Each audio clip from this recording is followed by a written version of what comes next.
Welcome, everybody. It's time once again for another episode of Health Talks with Dr. Trinh.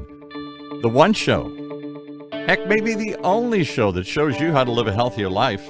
And those who are tackling all the issues from physical health to mental health.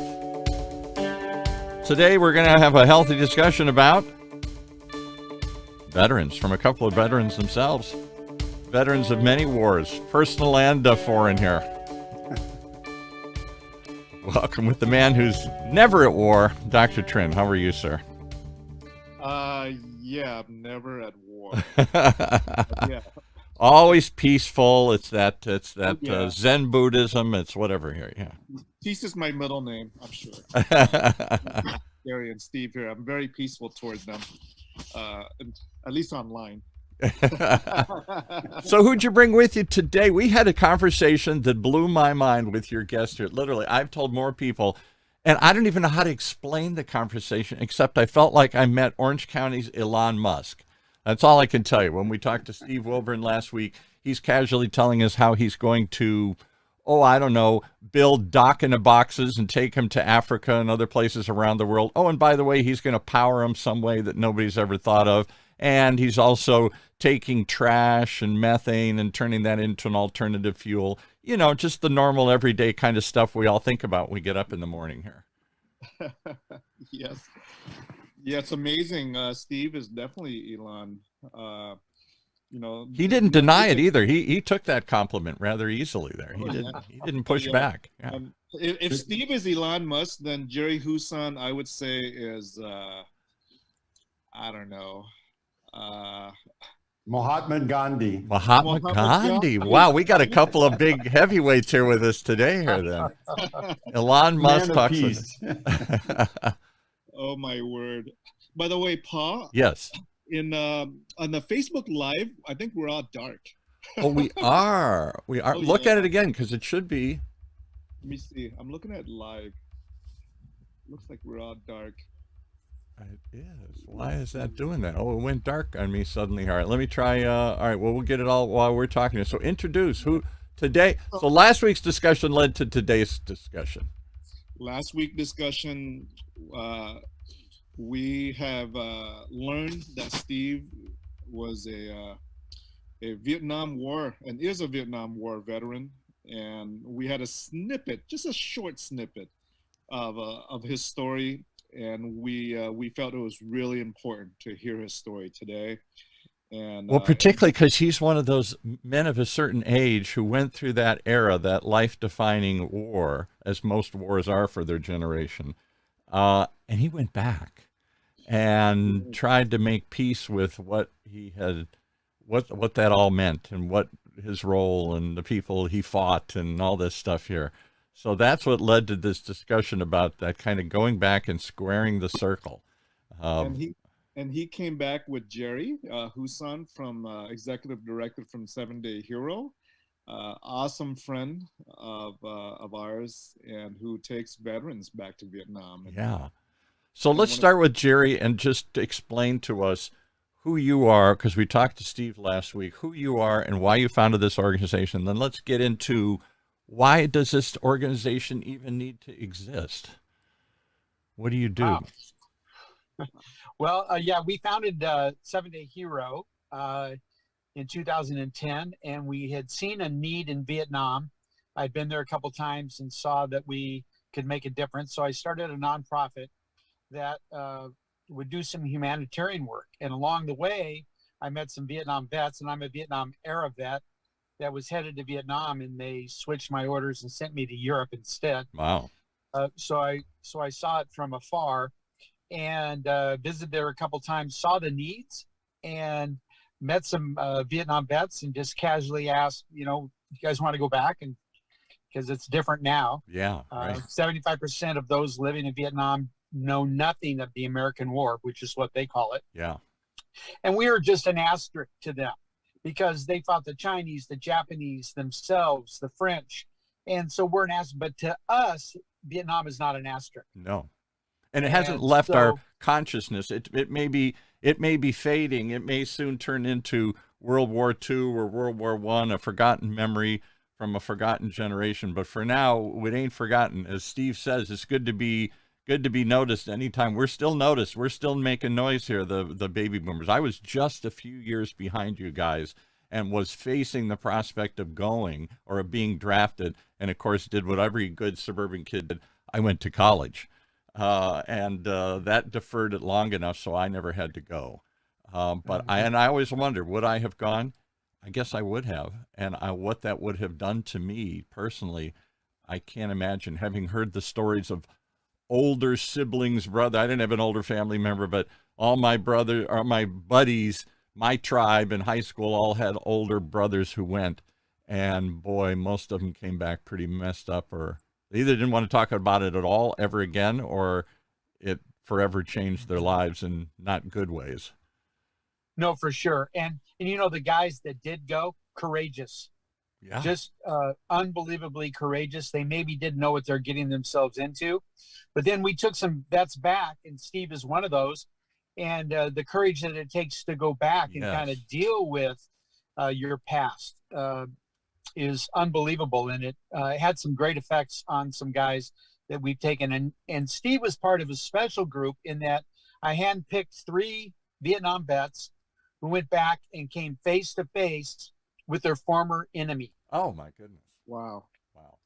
So Steve, what was that? Tell us, let's take us back in time a day. You may have a year or two on a couple of us here. You went to Vietnam when and why? Was it patriotism? Were you already in the service? What was it, just you got drafted? Explain to us, remind us, take us back to those days. What was it like, and when did you go? I was raised in a family of patriots. All my uncles, everyone I admired had served in World War II, some of them with bravery, distinction. They all served with bravery. Some were honored for that bravery and recognized for it. So I grew up emulating them. I wanted to be them, and they were patriots. They didn't talk about the war experience themselves. They were very quiet in that regard. But what they did in their action spoke volumes. They suited up as young men, and they showed up, and they fought for the duration of that war. It wasn't a 1 year or a 2 year enlistment or a 2 year or a 1 year commitment. These weren't summer soldiers, as they used to call them in the Revolutionary days, that served for a few weeks or a few months and then went home. They weren't conscription. They were basically all in, and the nation needed them. They suited up and they showed up. When they came back, they picked up their lives and they went on, and they suffered in silence for the most part. So when did you go, and why did you go to the Marines? Oh my God, you're going to go to the most extreme unit possible here. Let's not go to the Seabees or something here. Yeah. Well, no, that wasn't my nature or my intention. At 16, I was dating a girl, and this is part of the story that shows you that generation. It's actually when the Gulf of Tonkin was attacked. Which was one of the precursors of the war. Mr. Kelly, I was dating his daughter Paulette, threw a newspaper across the table at me and said, "What are you going to do about this?" About this, like you can do anything about this, but suddenly this was a personal thing. And that was a controversial, historians are still trying to remember that the Gulf of Tonkin. Remind us a little bit, that was in LBJ's days, or was that LBJ's days? Yeah. Yes, it was. And not exactly sure how much of that really was. I don't know. Was it real? The non sequitur, whether it's a contrived event, right, or whatever it was a precursor to war. Yeah. The intention was to go to war, right. And whatever pretext they use, that's above my pay grade, you know. But the point was the notion that it was a personal responsibility. What was I going to do? Not what the nation's going to do, not what the world was going to do, what I was going to do about this. Yeah. Okay. And I took that to mean that. And based on the other history I gave you, at the age of 17, I lied about my age. I graduated high school at 16, and I was a gifted student. Anyway, the point is that I did lie about my age. I wanted to serve. At that time, there was not the sophisticated background checks and all the come database on in. Yeah, right. They just took my name, signature, and I went in the Marine Corps. So you came in with high aspirations. America needs me. We're under attack. This is World War II or Korea all over again. It's Right. my time to serve, like others before me have. Right. Tell me about that service. What was it like? Where did you end up, and how long were you there? And what year was this? I forgot when the Gulf of It Tonkin was was. 1967. I enlisted in 66, the end of 66, and was in Vietnam in 1967, which was one of the heaviest casualty periods of the war, 67 and early 68. So we were losing 200 plus kids killed in action every week. Wow. So I went through advanced training in Okinawa. I won't bore you with all the details. Right. Okinawa, I learned how to really effectively conceal myself, do some missions that would be later beneficial to my unit and to the team. But it was advanced jungle warfare training. After I completed that, I hopped on a plane and landed in Da Nang. And from Da Nang, I was assigned to the 3rd Marine Division, 2nd Battalion, 3rd Marine Regiment, and spent the duration of my tour with that unit. Would it be safe to say that that was a war unlike any other? And I'll give you some examples. You know, when my father fought in World War II, it took a while to get there, and it took a while to come back. So there was a sort of anticipation getting there and a decompression coming back.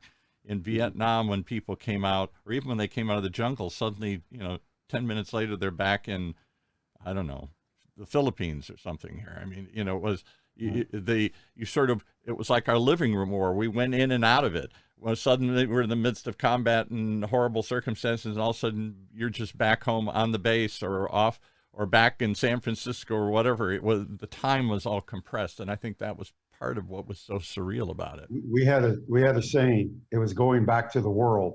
Yeah. This was an alien environment for us. Right. So the Vietnam vets call it going back to the world. What's happening in the world? What was happening in the world was anything that wasn't happening where we were at. Yeah. Because no one could rationalize that. You can't get to a point where, at least I couldn't get to the point where that was reality. It was to us more of a suspended animation, if you will. So I'll tell you one story, the only story that I've ever heard about the Vietnam War that stuck with me. Again, I wasn't there, but I was sort of like next in line to go. And years later, many years later, I met a guy, a friend of my wife's, a friend. He was married, he was a few years older, and he had been in there since the beginning. I think he got there earlier, 65, 66, when they were still advisors being sent in by Kennedy. And he became a Green Beret. He was one of the original batch of Green Berets. So he was always off in country doing something surreal or mysterious or whatever. And one of the things he had to do, as he describes it, was to go capture somebody. That was one of the ways they got information, is go get me a Vietnamese soldier and let's interrogate him. Which means he had to go wander the jungle until he wait and capture somebody and drag him back. And then they do whatever they did to get information out of people.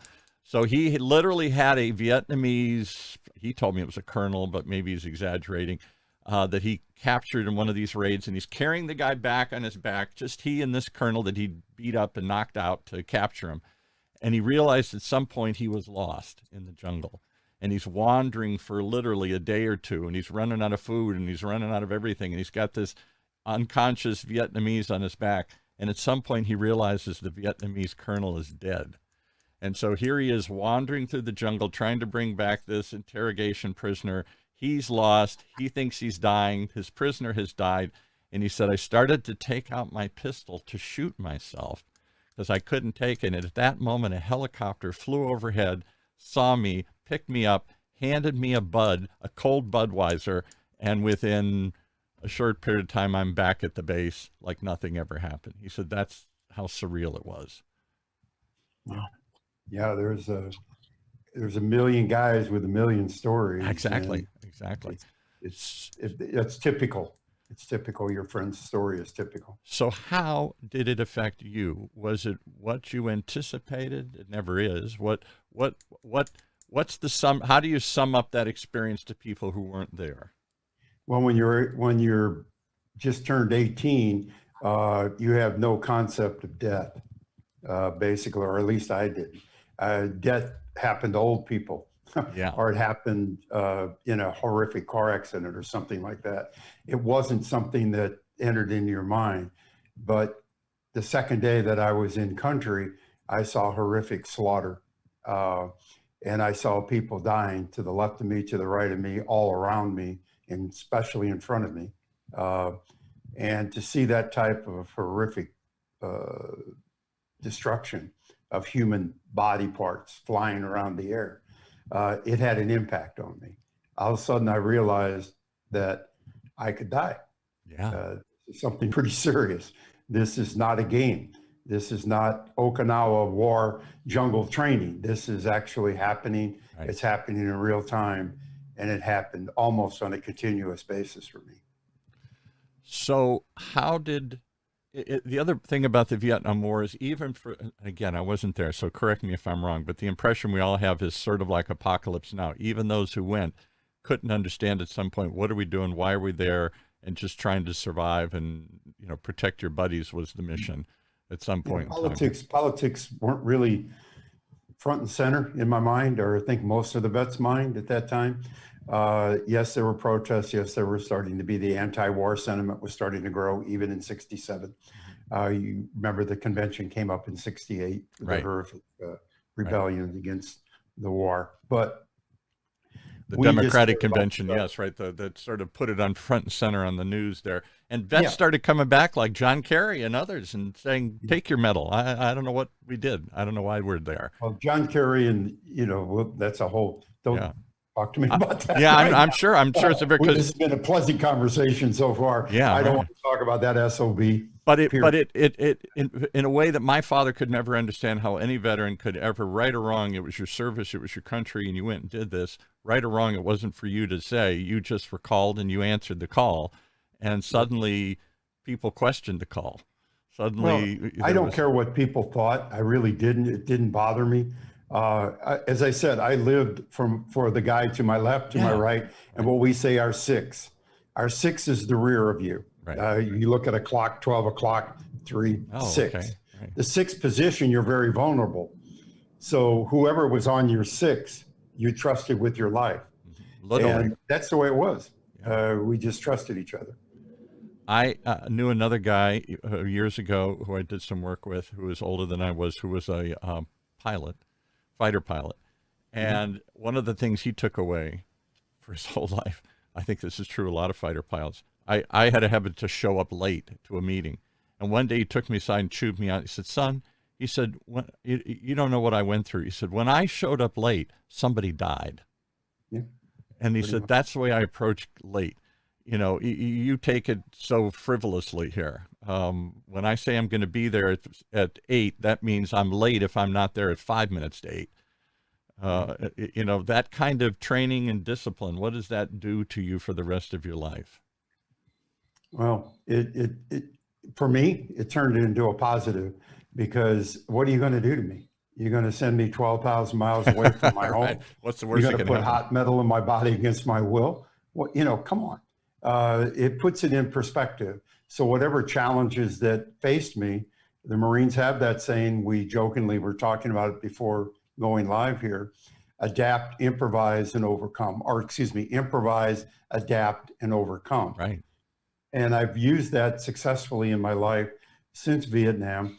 9 months in the hospital after when I was wounded for the last time, I was medevaced out. You talked earlier about what was it like to transition. Right. I was on the battlefield with three of us, 3 friends. There were 4 of us, and we were slaughtered pretty much over a 2-day period. We were trapped and eventually overcome. And I was able to drag one of my buddies away with me until I passed out. They found me a day later. I was declared dead, killed in action. My parents were notified by telegram. My mother and my father received a telegram, and then they had a knock on the door from the Marine recruiter that said, your son was killed in action. And at that time, What was really happening was that I was medevaced out by one of those brave pilots you mentioned, Right. in helicopter.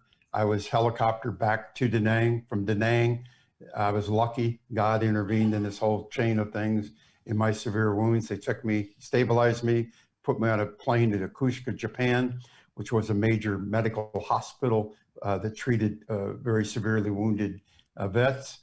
They stabilized me again. I got on a plane to Alaska, and I went from Alaska to Scott Air Force Base. This all happened in the space of 2 days. In 2 days, you went from combat with being in a slaughter, as you said, right, to suddenly back home somewhere. Yeah. Naked between two sheets. And when I say back home, it's literal.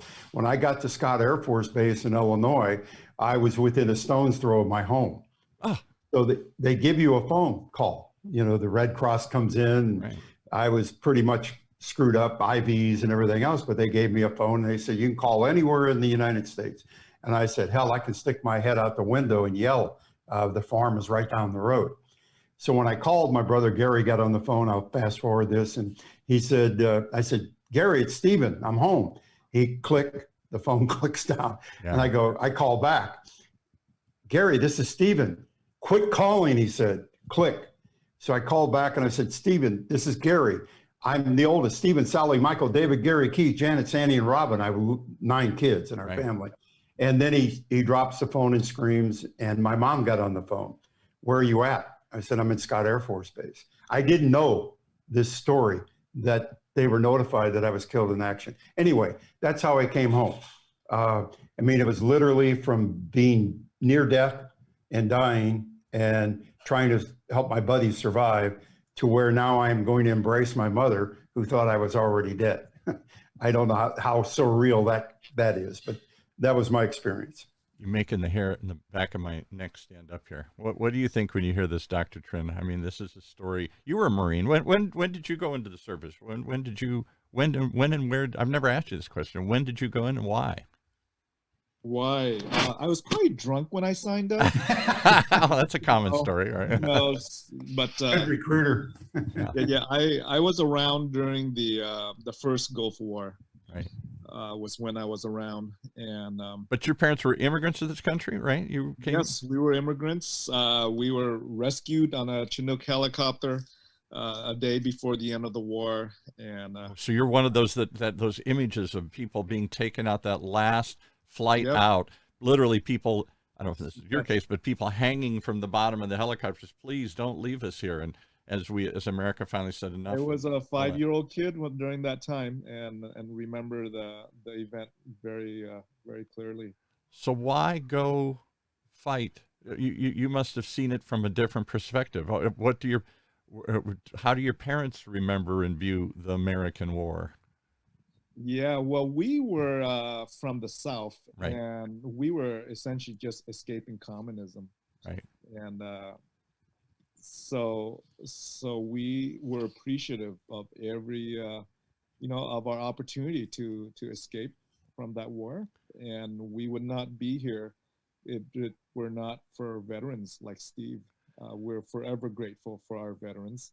Otherwise, I would not be around to hand these days. So we'll bring it back to Jerry. You've heard these stories a million times. I just wanted to paint some picture for those too young to remember what it was like in those days, the craziness, the confusion, the surrealness of it all, the doubts, concerns, the questions. This was not a time when veterans came back and people said, oh, thank you for your service. Instead, they spit on you, right? Oh, yeah, and they and then the veterans just stuffed it down and wouldn't talk about it. People were afraid to ask, and they just tried to go on with their lives when something so impactful as combat, as being in a war zone, as seeing their friends die, impacts you emotionally, psychologically for their whole lives. And so I've been in vet groups talking to Vietnam vets, and some of those guys are so shaped by the 365 days they spent in Vietnam, and it has shaped them for the last 50 plus years. Exactly. So such a brutal conflict. If any of the movies are to be believed, from John Wayne's The Green Berets up through Apocalypse Now and We Were Soldiers, and I could rattle off 100 movies that kind of paint this as a brutal, surreal nightmare for so many on all sides here. What that nightmare continues for so many to this day. Why go back? Why relive it? Why face it again? Anybody? Why go back? Well, I can say for myself, I didn't want to go back. I didn't want any part of Vietnam. Hated Vietnamese. I hated Vietnam. Yeah. Until Jerry Houston, I suffer from PTSD. They call it whatever you want to call it. I had a traumatic brain injury. I had a lot of serious wounds, but basically, I to this day get nightmares and horrific dreams that seem real. So I was a violent person. Right now, you see, we joke a lot in the last show, and you see someone who's open and communicative. Yeah. But Jerry hit the nail on the head. I was very silent. I was very withdrawn. I got in a lot of physical confrontations with people. Alcohol was part of that. But somehow I also had a career doing that. But anyway, let's go back to why I went back. My wife, who passed away from cancer, we had 5 years with her. She taught me how to live life, did the best she could to comfort me, brought me to Christ, Jesus Christ, my faith. Mm-hmm. And I had not had that till then. And in the course of going to men's group, which was my support, I met Jerry. And Jerry was a good athlete. We talked baseball. We didn't talk the war. We talked guy stuff. Yeah. And then he surreptitiously told me what he did. Worked his way in, yeah. 7-day hero. No, he was straight up, but I fought it for a while, but decided to go. And it was the best decision I've ever made in my life, to be honest with you. Talk us about that, Jerry. I remember vividly having grown up watching those ahead of me go off and come back with the same anger and pent up and don't want to talk about it and all the problems that came about for so many. They buried it and whatnot. And then Vietnam opened up to us, which seemed inconceivable. This was like, what, the 90s or something when we reestablished diplomatic relations and there was starting to be talk of going back. And most vets I knew hated Vietnam and the Vietnamese. I'm sorry to say, Dr. Trinh, they hated everything about it. That's the last thing they're going to do is go back and face any of this. And so rather high-profile ones started the trend, it seems like, John McCain being one of them. One of the most brutal experiences, trapped as a POW, an admiral's son, given the full treatment for all those reasons here. And because he's an admiral's son, refusing to leave until all could leave. And he went back, right? And some others started to go back. What prompted this? Was it just a way to try and end that pain of 30 years? Well, as I observed guys, and Dr. Iggy and I went back to Hanoi, and then we went to the Hanoi Hilton. Yeah. And we saw McCain's flight suit. They've got it hanging up there. And I'd read so many books on that, and I just kind of absorbed it all. And I had met so many vets that were hurting. They cover it up with, trying to be, real men. Right. Or drowning in an alcohol or burying it so deep nobody would ever talk about it. Yeah, right. And I just went, okay, I can't just let this pass. Something has to be done here. And my wife at the time was a clinical psychologist and helped me understand a few things. And so we felt like if we went back and confronted them, and I had a couple a clinical psychologist go with us just to kind of calm things down if necessary. Yeah.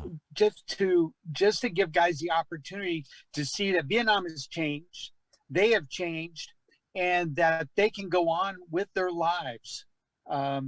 And they don't have to stop it anymore. We sat there and let guys tell their stories. And that's like the biggest thing, to let guys tell their stories, because when they came back, nobody was interested. Nobody wanted to hear it. And No. it was terrifying for the guy telling it and terrifying for the people to hear it. Right.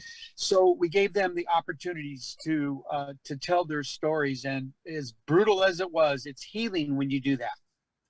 Yes, I can imagine, because I think that's a big part. Again, I never served, but from my father's generation, the World War II generation, the good war, the one that we all, celebrate and remember, when that set the tone for how we were going to approach. We were going to save the world and fight the good fight for everybody here forever. And he didn't talk about it for a long time. He had nightmares, all this stuff. I mean, the experience is war is war. War is hell, as some general said, Lee or Ulysses Grant or somebody said that. And yet they, at some point, people want to hear those stories. They still, for example, my father passed away a number of years ago. I still try to remember. He was a bomber pilot in World War II. I grew up hearing those stories and idolizing my friends, and I couldn't wait the few times he'd share any of those stories. We didn't have that same experience with the older brothers and stuff who came back from Vietnam. It wasn't like, oh, tell us again about Da Nang and all these other horrible battles that were out there. We didn't want to. They didn't want to talk about it. And nobody wanted to hear about it. There was no celebrate. It's Vietnam Day, like there are at these in air bases and naval bases stuff, where come on out, we're going to celebrate World War II and remember all that they did. There was no remembrance and retelling of those tales over and over again. I think that's part of the problem. It was so brutal and such a nightmare for guys that it affects them 50 years later, 60 years later. Right. And I've met some Vietnam vets who live in Southern California that will drive down the 405. They were so brutalized in their Vietnam conflict and the war there, that they can't even drive off into Little Saigon. Wow. They can't, like Westminster or Bolsa or off the 22 there. Magnolia. Yeah, right. They can't go there. They can't even drive it. And Steve was a part of this. I took about 30 guys, and we walked in the Tet Parade in Garden Grove. About 3 years ago, Steve, or so, maybe 4. Yeah, I think probably 4 or 5. Yeah. And I knew, because I've been to Vietnam 27 times, and I know the Vietnamese, and I knew that they would celebrate those guys that freed them from communism and paved the way for them to come to America. And I knew that would happen. But these guys are like, I don't know what's going to happen. Of course. But they came. People gave them a standing ovation. They ran out and hugged the guys in this big, huge parade, and guys were overwhelmed and thankful that somebody cared, and they made a difference.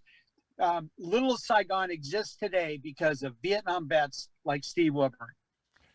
And think about how surreal that is. So the one place you don't expect to get a warm reaction is the one place you do.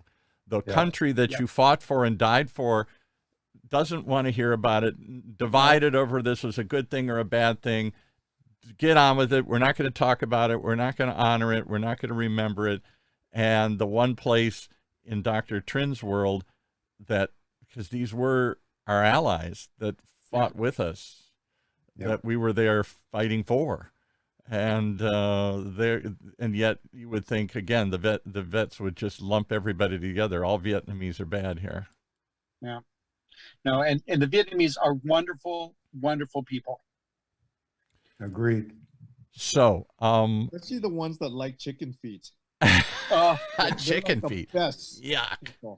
Yuck. You don't eat a chicken's foot. There's nothing there to eat. Steve, what was your delectable, delightful. There you go. Steve, what was your trip back to Vietnam like? Being able to just see the eye surgeries and the leprosy centers and the orphans and all that. What was that like for you going back? I think without that, the way that Jerry and the team and you guys organized that to take me into a situation that we knew was going to be uncomfortable, all of us. Yeah. And when I went to see the eye surgeries being performed and the leper colony and the orphanages, really did it for me, especially the orphanages.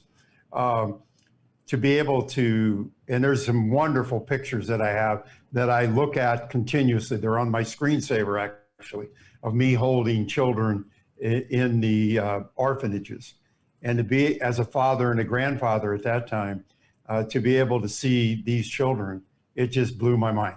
I mean, it opened my heart. I looked at the Vietnamese as people then. They weren't the enemy any longer. Almost. I was not quite there until we get to Hanoi. But anyway, you set me up, Jerry and Dr. Trinh, and you did it beautifully because you changed my heart. I could no longer look at them. I had to see them as individuals, not as a generic Vietnamese race or whatever. These were human beings with human lives and stories. And it just set me up for when I was going to go meet the enemy. And you can talk about that, Jerry. How'd you set that up, by the way? Yeah, talk about that. Cool. Explain how that happened. Well, Dr. Trinh, you don't know much if you don't know him very well. He has relatives in high places in North Vietnam, but I didn't know that. I didn't know he has connections to the North, to the communist North here. I'm going to think twice about this here. Okay. He does. And, you need to consider who you bring on your show, just to let you know. I'm whole new respect. Okay. And we knew some people that knew some people, and it took us a couple of years, but we finally got that settled, and they have no problem meeting with us. It was no big deal. But for us, we're like, we don't know what's going to happen. And so I went into a meeting way before I took Steve and those guys, and met the number 2 guy in their VA. So they've got the top guys, the 4 top guys in their VA, all were vets that America. And I met the number 2 guy, and he comes out, doesn't acknowledge me, and he starts off with the 10. We're losing you a little bit. I'm sorry. So I don't want this is a good story. I don't want to lose it at this point here. So okay. So you met one of the top VA guys who had number 2 guy, and he had fought against the Americans, right? Yep. And then he didn't even say hi, nothing. He just started reading off what he hates about America. Wow. He's got to unload too. Like we've got to somehow let it go and unload. He's got to unload, right? This isn't going very well. Well, then we showed him the humanitarian work that we're doing. So the number of 3 and 4 and 5 guys, they went, oh, okay, okay, we're behind you. And, eventually they said, hey, whatever you do in Vietnam, eye surgeries, orphanages with the lepers, we will help you. If you need help, you let us know because we appreciate what you're doing. And then they've got the Agent Orange building for children because it's still, Agent Orange has a half-life, which means it lasts for 1,000 years. And it's through the water table. And just remind everybody that Agent Orange was I don't know if it was the craziest thing we ever did, or it certainly made military sense at some point, but it was the wildest, most destructive thing. We created this Agent Orange, this defoliant, because they couldn't see. It's a jungle, most of the country, so much of it. So how do I find the enemy to shoot them, to kill them, to stop them? I got to wipe out the jungle cover. And they thought, well, let's just drop this everywhere, not thinking through what the effect would be on the people below, our people, their people, everybody that got this stuff dropped on them. And it wiped out the jungle and defoliated so they could see people and shoot them. And it wipes out our VA. Our veterans, because leukemia and all the different things. And so their Agent Orange Children's Home is right next to the VA in Hanoi. Jeez. I mean, right next door. And so I provided some funds for that, but I let them know as they were telling me about this place. I said, our veterans and Americans suffered because of Agent Orange too. So you're not the only ones that are suffering here. Right. And it's going to continue. So anyway, eventually we went to a dinner, and it started off a little rough. And Steve, I don't know how if you want to tell. All right, Steve's got his pick. He chuckled like a little rough. Like that's like saying the airline pilot. Oh, ladies and gentlemen, we're in for a little bit of rough thing as the plane's crashing and going down. There were some very nice people at the table, The other two veterans who went with me have a different personality than truly, and they were very accommodating, and I was a little standoffish because now I'm sitting with actual Vietnamese combat veterans. Viet Cong. Viet Cong or the NVA, the North Vietnamese Army. Yeah, exactly. So as guys do, I was sitting next to one gentleman, and we were drinking and having dinner. And thank God there was a little more drinking going on because I started to become more relaxed. But I don't remember exactly who started it, but we started showing wounds. I've got a lot of scars. I look like I fought with Edward Scissorhands if I would take my shirt. So we guys are drinking now, and him and I, through an interpreter, we're comparing wounds and talking about being shot, guy talk, like in the locker room. Right. And all of a sudden he puts back his hair and he shows me this head wound, like that was a superior wound or something. Right. You think yours is bad? Look at mine here. Yeah. Yeah, exactly. Mine's bigger than yours or better than yours. Yeah. Guys do that, I heard. So anyway, the point was that when he said that, it just set me off. And I told the interpreter, tell him, I hope I'm the one that effing, I'll use that word because we're on radio, effing shot him. Great thing to say to your host. Gary was there. And the interpreter said, "Oh, she's like, no." I said, "No, tell him. Oh, I'm the one that effing shot him." Yeah. So he does. She does, and he looks sort of like that, and then he says something in Vietnamese. The interpreter smiles and tells me he's the one that effing shot you. So then I said that. My line was, I took a drink and we shared it, and it's captured in great photos. I said, then let's drink one SOB to another. There you go. One SOB to another. From that moment on, him and I bonded, and we had a delightful rest of the evening. But it did change me. That one encounter, probably with that gentleman, changed my heart, because I could let go of a lot of demons. Let me just real quick. I don't know whether you can see those. I can't. These are etchings from the Vietnam War. Oh, yeah. These are my high school buddies, then grade school buddies that served with us in Vietnam and were killed. They're on the wall. That's just two of them. But that's the memory I was carrying with me. And the next time I went to the wall, I have a tradition. When I was younger, there's 11 of them there. I drank 11 shots. Now I drink one shot. But I told him the story about the shot with that guy. And that was ceremoniously, so to speak, their forgiveness as well. Yeah. And it put it into a position for me that there is a healing that can occur. There is a give back that can occur. You can take some order out of the chaos we endured.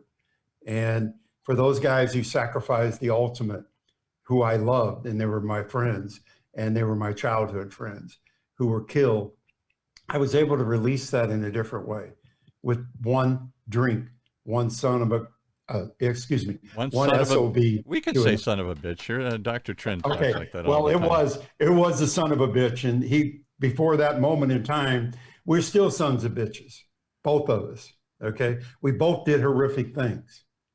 That's what I want to be clear. I'm being light on some of these topics. Yeah, right. Let me tell you, I take it very seriously. I killed people with my own hands. I did. I killed. This gentleman you're looking at right now is a killer. He's a murderer, okay? However you want to pin it, however you want to justify it, however you want to excuse it. Or explain it. Yeah, right. I took human lives, okay? He did too. So when we say one son of a bitch to another, that's what we mean by that. We did things, but we got to overcome. There's some way we got to figure it out. And thank God he has and I have. But when we deal with each other at that level, it's just a communication you can't have anywhere else. Because I hope nobody has that experience. But how do you relate? Only to someone who's been there, that has done what we've done. Especially to each other. Okay. Hope that helps. Helps in ways you can't even imagine here. I just got to summarize what Paula puts on the thing here. forgiveness is possible. Sometimes we think it's impossible. Yeah. And forgiveness heals. And what you didn't hear all those years ago, thank you for your service. Yeah. That's, Welcome home. Welcome home. Yeah, it took a while. So, Jerry, how did they find out more about this organization? Does the work continue as the Vietnam vets age? Is this something that has a shelf life to it, or is 7-Day Hero more than just ending the story and bringing them home after all these years? Yeah, we continue to work with vets here. Vietnam's been closed because of COVID, and we're waiting for it to open up. And I'm hearing that the gates are starting to open, and we will take vets back because vets talk to other vets and tell them how healing it was for them, and guys want to be released. So if you want to know more about that, you can go to our website, 7dayhero.org, and that's our website. We are presently working with migrants who pick strawberries in Orange County. And so we provide a lot of things for them, basic needs for them and their families. We're there cooking lunch every Saturdays. And so now I'm starting to take Iraqi and Afghanistan vets to the fields because it's healing for them because they got the PTSD. Absolutely. So this is a symptom of all wars here. Yeah. So I just have a heart for those guys, and being a vet myself. But then I was in the Air Force in Germany playing baseball. So, you slept safer while I was serving our country. Yeah, right. But I have a great heart for guys like Steve, and who's my deep, deep friend, and appreciate those guys. And, just want to make their way, make it better. Welcome home. Welcome back. Thank you for all that you guys do here, that you did then and that you do now to move us forward and not be hung up in the past forever here. I'd love to hear more about this story, but we've run out of time for today. I'm as usual, I feel like Dr. Trinh, I took too much of the show away here, but I wanted to push that narrative through here. I love it. Take us out, Dr. Trinh. Why do you do the work? Is this part of just the continuing healing and mental health, the release of letting go? The opportunity to give back from the blessings that we have all been given. And again, Steve, if it were not for Steve, I would not be here. I would be probably in Vietnam in a rice paddy on an ox. Yeah. Who knows? Who knows? Right. So I certainly appreciate him and all our veterans. And great sharing moment. And we got to do this some more, guys. Yeah, I think we've only scratched the surface. I'd love to hear more of these stories, and not just about the Vietnam War, but all wars, and how we handle what happens afterwards, the healing that has to take place on both sides as we move forward here. Powerful story, guys. Thank you for sharing it. Thank you for what you did. I'm going to say, I'll leave one last observation on my point. I'm the only one in the room who observed all of this through TV. I didn't go serve anywhere here. I didn't struggle to get on a helicopter to get out as a kid. I didn't have that sort of thing. And in a weird way, I feel, I don't know if shame is the word, but just sort of, geez, I mean, you guys have done so much and I did so little. I think somehow it's more than we know how to process too, how to handle this. You're doing a lot right now, Phil. Please, you're doing a lot right now. Well, by this media, by the way you're making it open and the way you interview, you're of service. Thank you so much for what you're doing. Thank you, because maybe that's my desire to feel like I contributed in some way too. There you go. So many else around suffered, and I'm going to get all teary-eyed here, but so many others gave so much and still give so much. You're helping these guys tell their stories, and that's huge. That's what I know how to do best. That's my talent and my contribution. Well, thank you. All right. Well, let's not make this the end of the story. Let's come back and tell more stories at some point in time with other people. I welcome you to come back. It's a powerful story that I don't think gets told. I think it sort of got brushed under the carpet and for too long. And it's time to bring these guys home and bring these stories to bear. All right. Thank you so much for joining us Thank today you. here. Wow. Powerful stuff, guys.